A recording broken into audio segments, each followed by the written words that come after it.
Well, thank you all very much for being here this morning to attend this press conference.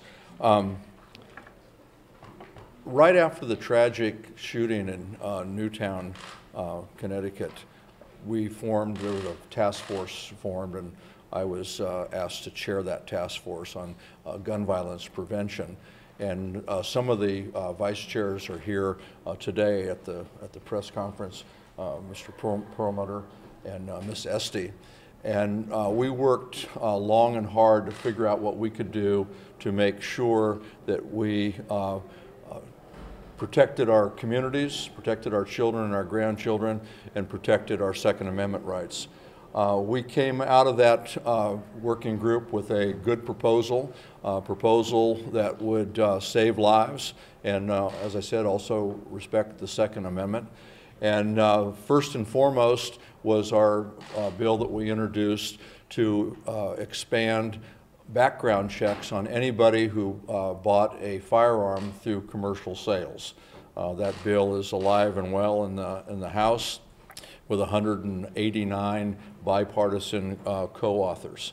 One of the big issues that we looked at was how we deal with the mental health problems that affect community safety and specifically gun violence. And today we're here to announce that we're introducing today a bill on mental health. It's a bill that is laser focused on gun violence and mental health. We recognize that people with mental illness are more apt to be the victim of violence than the perpetrator of violence. But nonetheless, there are some things that we can do that will make our communities safer. The bill that we're going to introduce today does a couple of things, and I'll go over them briefly.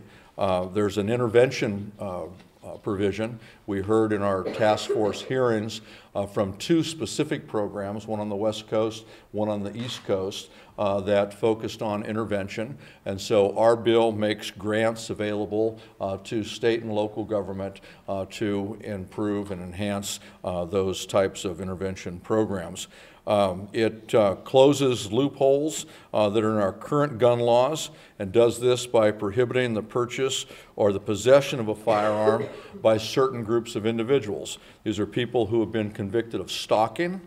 There are people subject to involuntary outpatient commitment, and people who are previously, there's one category regarding domestic abusers, and we expand on that.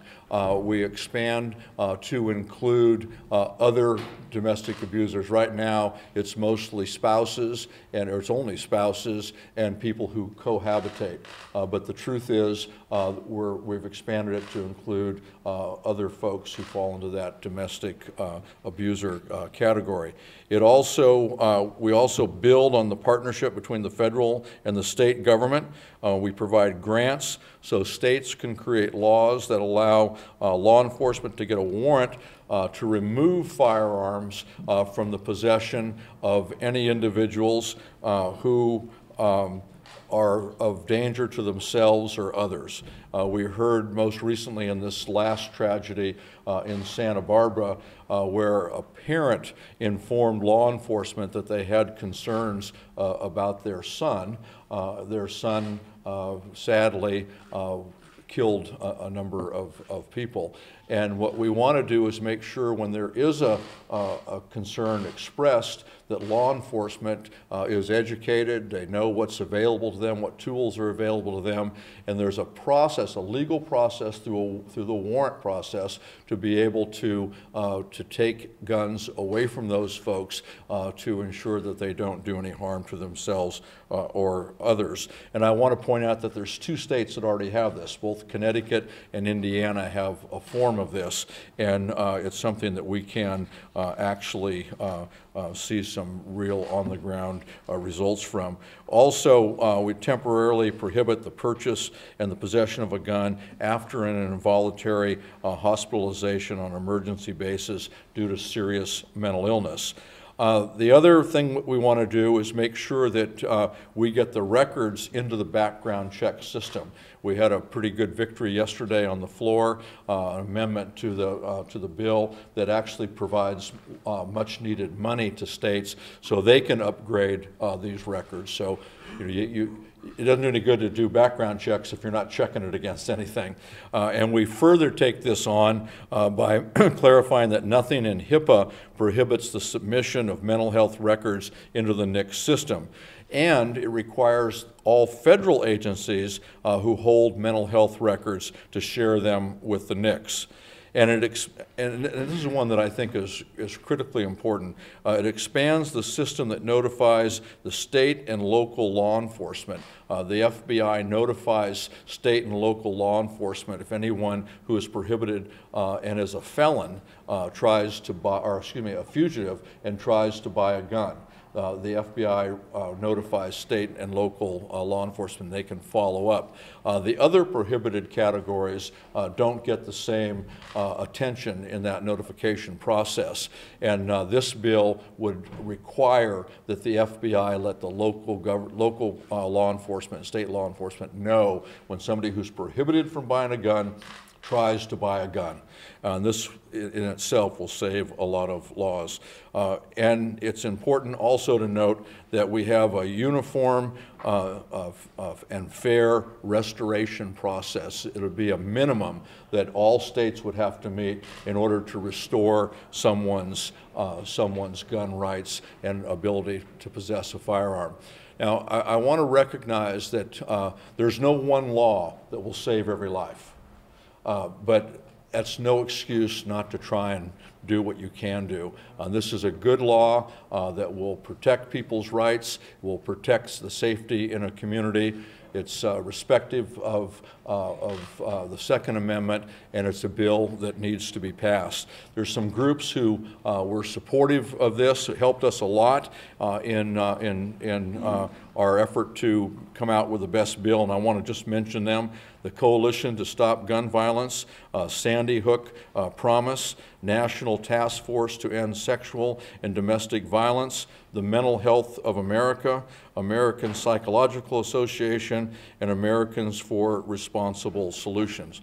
We also worked with a number of folks who are mental health experts in our caucus to make sure that this bill met the standard, and they deserve our thanks also. Right now, I'd like to introduce the representative from Santa Barbara who experienced this terrible tragedy over the weekend that took place in her district, and someone who's long been a supporter of doing away with domestic violence, and a great partner on this particular bill, Lois Capps. Thank you, Mike. Well, as you might appreciate, my community is devastated. Like far too many others around the country, Isla Vista and the University of California at Santa Barbara are grieving because of gun violence. I came back to Washington, D.C. this week having seen that sadness up close and in person, having heard the frustration voiced by students, by faculty, by community members, and parents like the father of Christopher Ross, Michael Martinez. They want Congress to enact sensible gun violence legislation, and they want Congress to improve mental health systems. And they don't want words, more words. They want action. This bill, Promoting Healthy Minds for Safer Communities Act, is a good place to start and actually build upon the legislation or the appropriations that were passed yesterday. My friend and California colleague, Mr. Thompson, has introduced, and we here are introducing legislation today that strengthens and improves the mental health intervention efforts so badly needed. It helps keep guns away from the very people who should not have them. And it provides tools to better understand mental illness and the gun violence epidemic. I'm happy to be an original co-sponsor of this bill because it is the kind of change that my community not only wants, It's the kind of change that my grieving community needs right now. Thank you. Thank you, Lois. Next, you'll hear from Congresswoman Elizabeth Esty from Connecticut. I mentioned earlier, represents the Sandy Hook area. I'm proud to stand here today and join my friend Mike Thompson and fellow members of the Gun Violence Prevention Task Force and other friends and supporters who are committed to ending the scourge of gun violence in this country. And we are proud to be introducing the Promoting Healthy Minds for Safer Communities Act. As you know, Mike Thompson has been a leader for our caucus and for the country. And just last night, we celebrated a victory in ensuring we are providing the resources to do the job for the American people, to help keep our communities safer, and ensuring that the records are available to each and every state, each and every community, to keep guns out of the hands of dangerous people, whether they be felons or domestic violence abusers or the dangerously mentally ill. I'm proud to be a co-sponsor of this bill because in addition to our efforts over the last year and a half in addressing the gun safety issue, we are all well aware that the mental health component is exceptionally important. And as Representative Capps just mentioned, she too has now joined the sad and seemingly ever-growing community of members of Congress who have had this kind of carnage visited upon the people they represent. And it is our sworn duty to protect the people we represent and to help make their communities safer so their children can go to school, go to college, and walk down the street without living in fear of being cut down. Our bill is common sense, and it is designed to close loopholes in the present legislation. It's designed to ensure that the mechanisms in place are broad enough to cover, as Representative Thompson noted, at the time this legislation originally passed, our understanding of domestic violence abuse was very limited and did not reflect the reality of the modern world in which you have family members, grandparents, brothers and sisters who also need protection, not simply the spouse, but it is broader than that. We do need to provide support for mental health services, as we have seen time and again. Families reach out for support, as this young man's family reached out for support and did not find the support there. It is our duty as members of Congress to ensure that families, law enforcement, mental health professionals have the support they need to keep us safe. This bill is a good and important step forward, and I'm proud of the bipartisan support we got yesterday to ensure that we have the support for enforcing the laws that we have.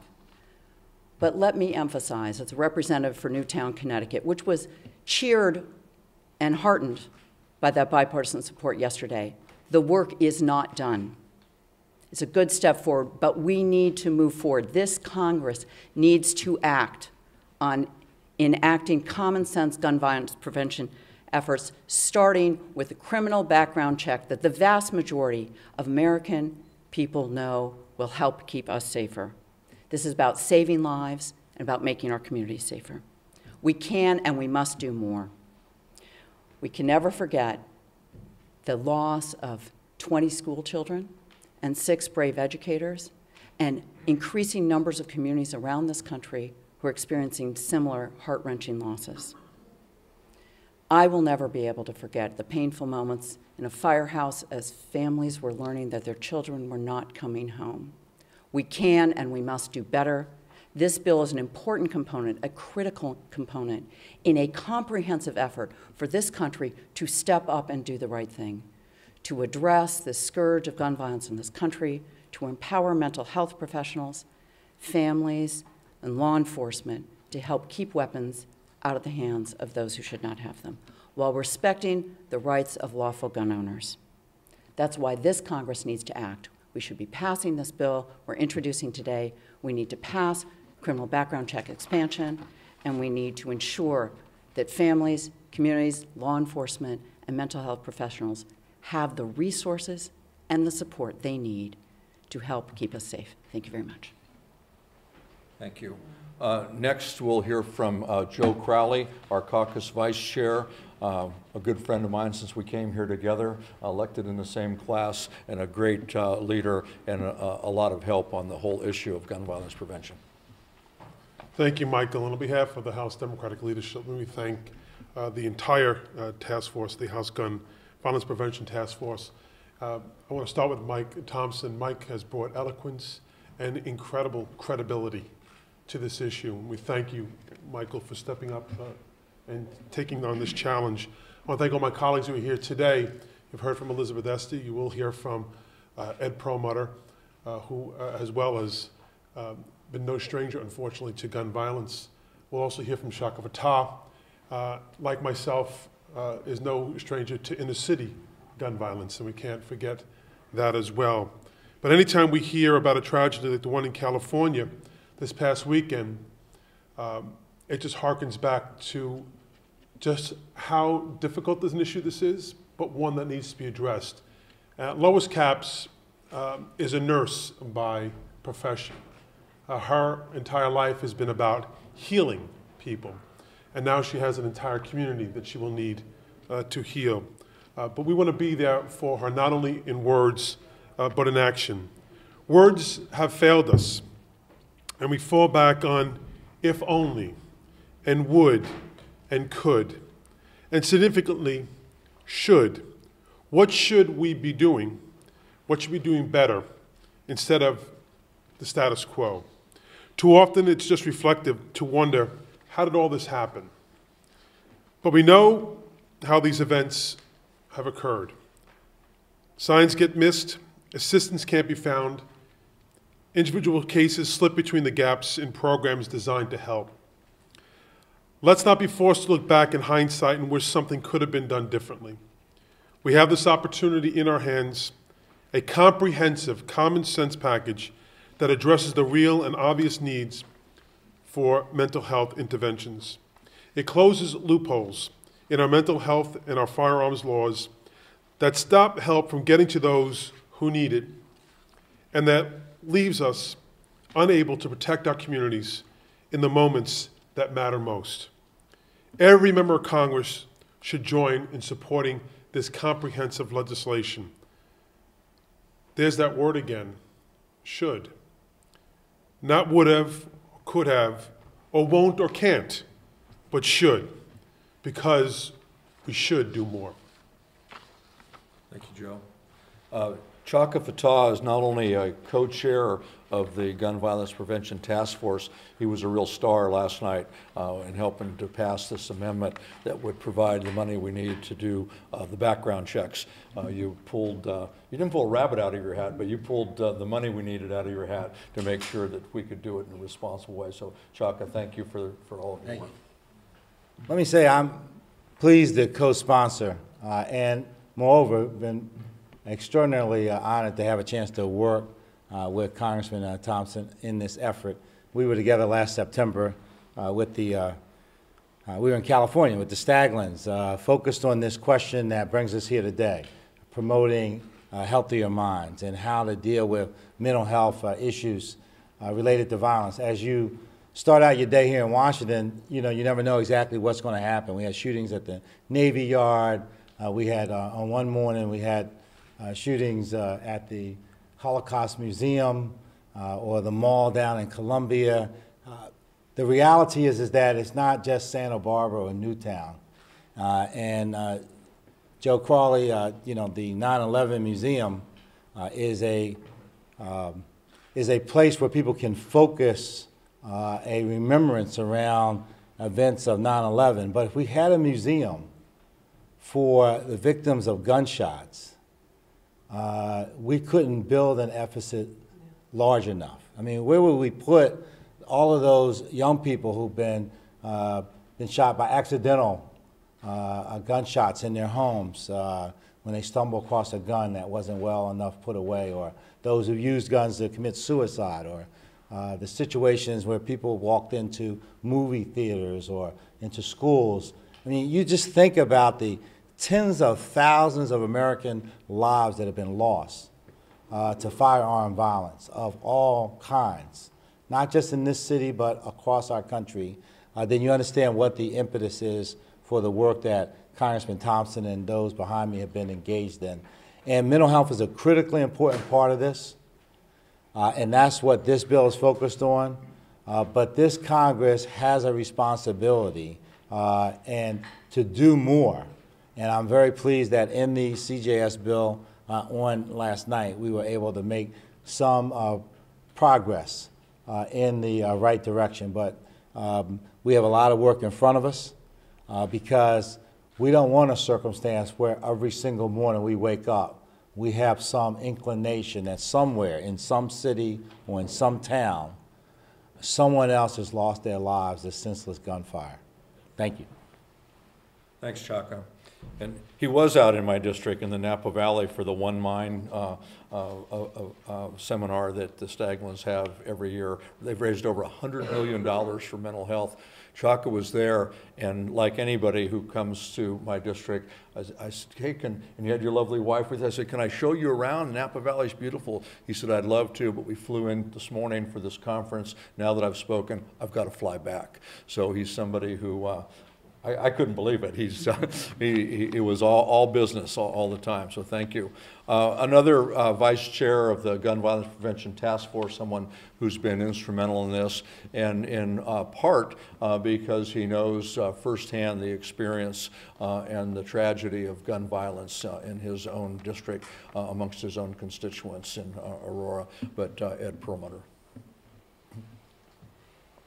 You know, often we list the names of the people killed in these incidents where mental health has played a key role in the shooting of so many folks. But as I was listening to my colleagues here, instead of listing names, we can list places. You know, Columbine, Tucson, our friend Gabby Giffords, and so many people killed or injured there. Aurora, Colorado, Sandy Hook, Santa Barbara, and it goes on. And so what we've tried to do in this bill is to address severe mental illness and the fact that it just doesn't go along with guns, and that the result is always tragic. We try to deal with an area where we know that there are specific problems, domestic violence and stalking, and those kinds of incidents. We tried to address the rights of individuals under the Second Amendment as part of this effort.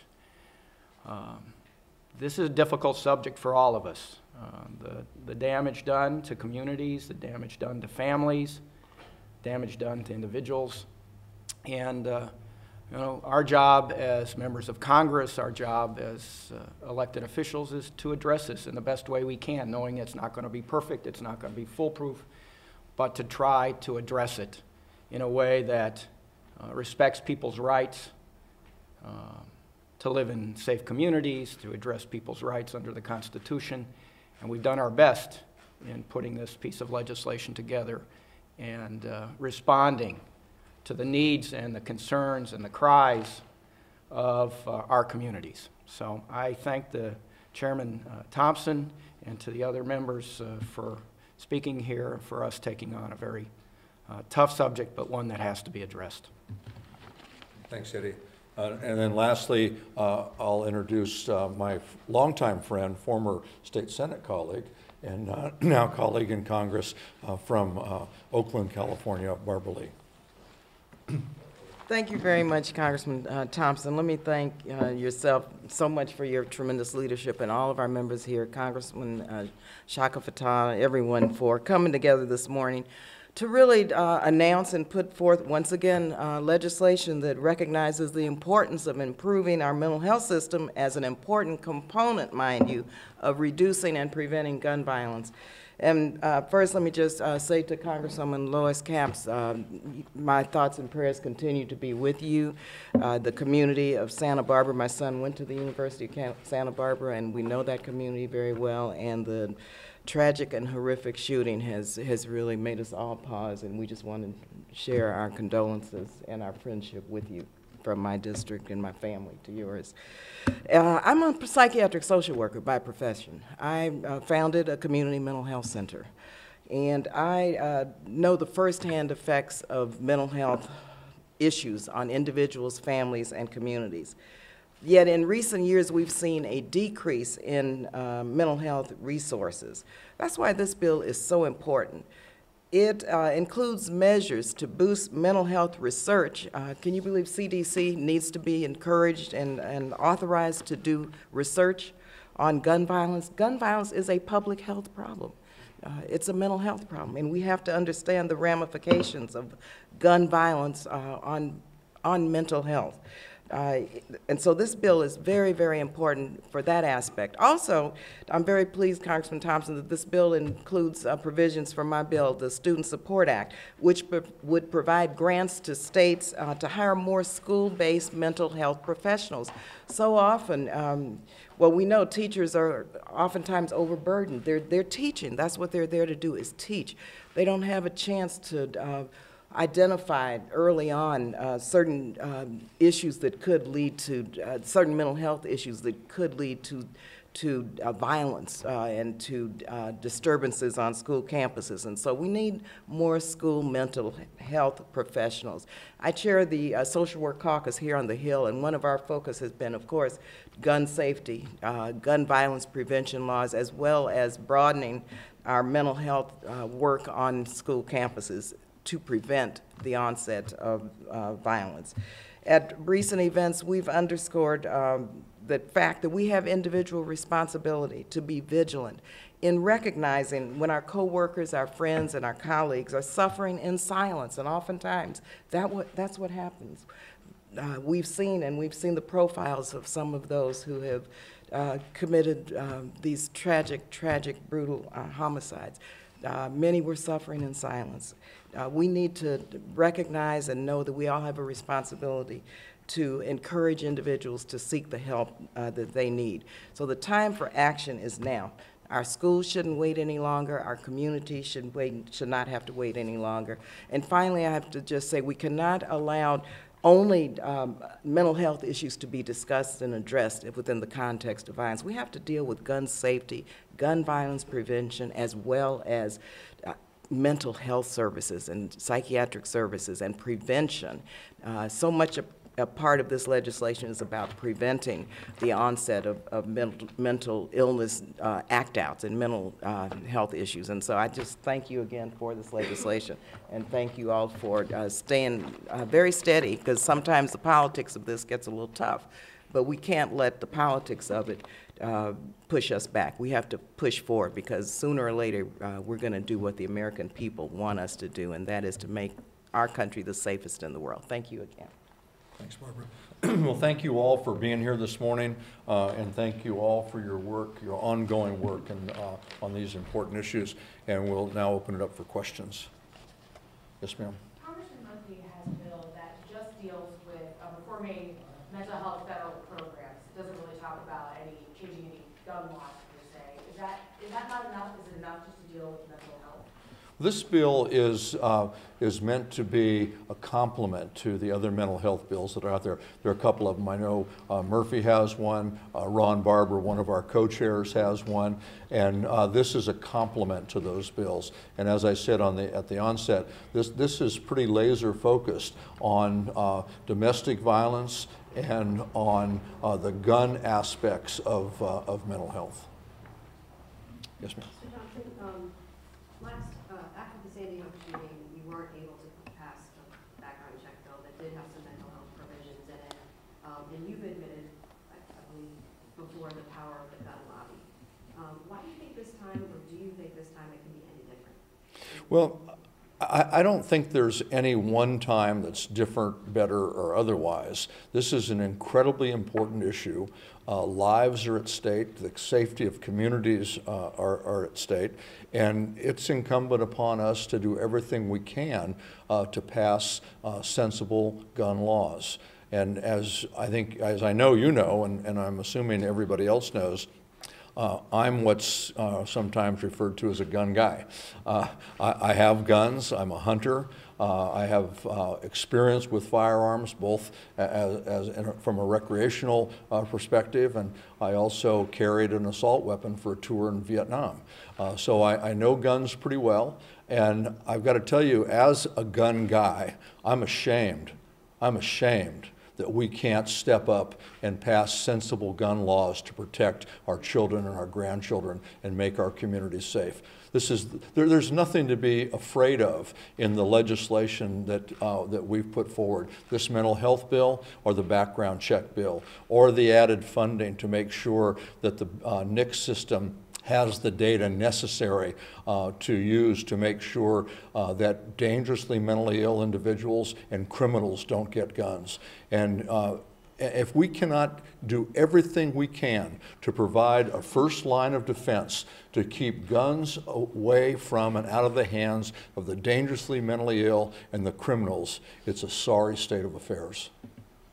Yes, sir. You were so successful yesterday because you had bipartisan buy-in. Is there any interest in this bill on the other side of the aisle?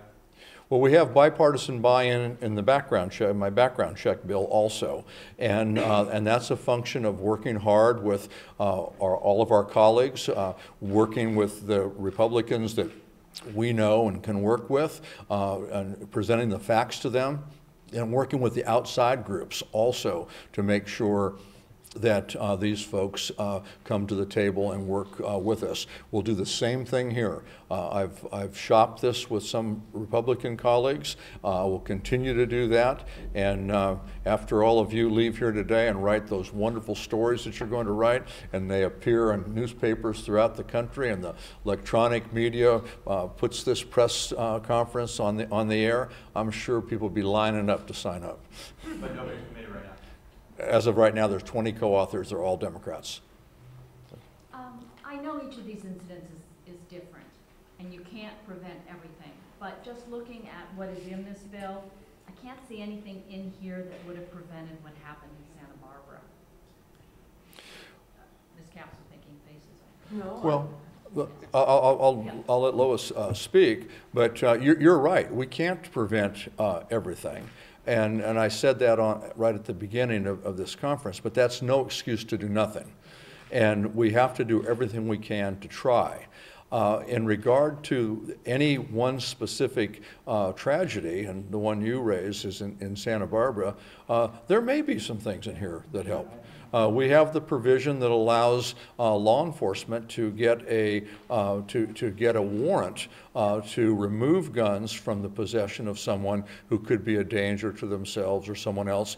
Had this provision been law, it may have been a measure that would have helped in this regard. But they went to his house. They talked to him, and they did not. But they don't have, under current law, they don't have the ability to get the warrant to remove the gun. Had that been an option, had that been an arrow in their quiver, a tool in their box, then they may have gone the next step and actually removed the guns. I don't know. But again, because something in this bill or nothing in this bill would deal with a particular situation is no reason to do nothing. Lois, do you want to? I just wanted to make the comment that at the same time, California does have some a strong gun safety legislation already in place.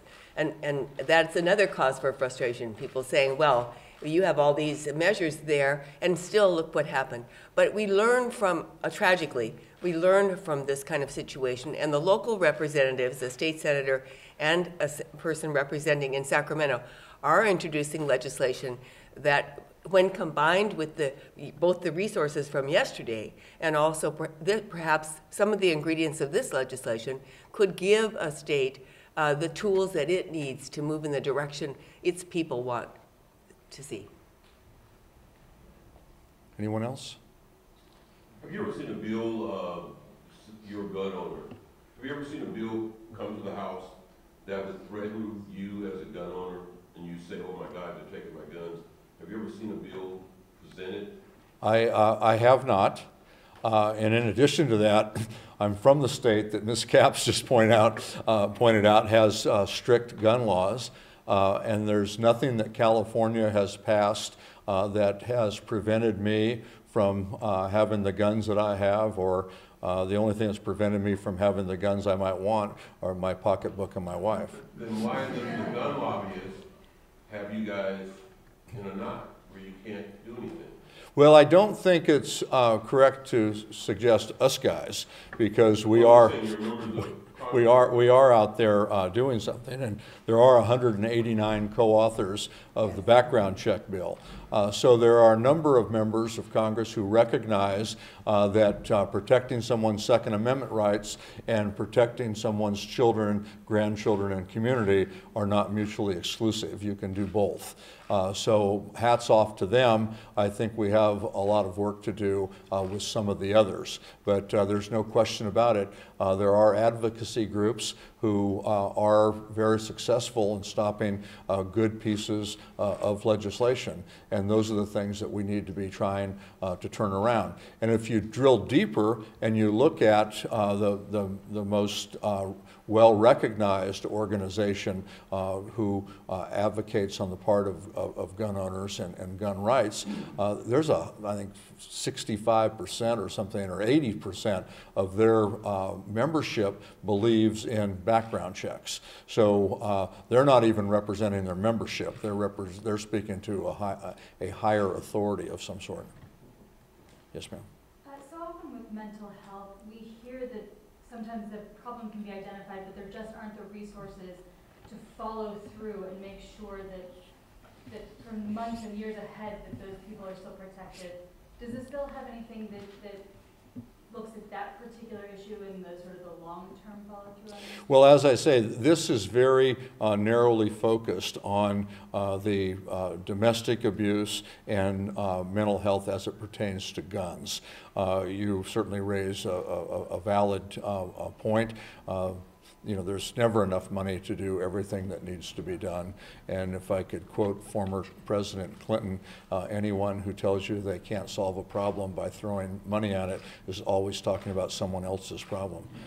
Anyone else? Yeah, can I just say, now that we have the Affordable Care Act and we have parity as it relates to mental health, the follow-up, once this bill is enacted, I'm very confident that people who need the mental health services will be able to receive them. And in the past, that has just not happened.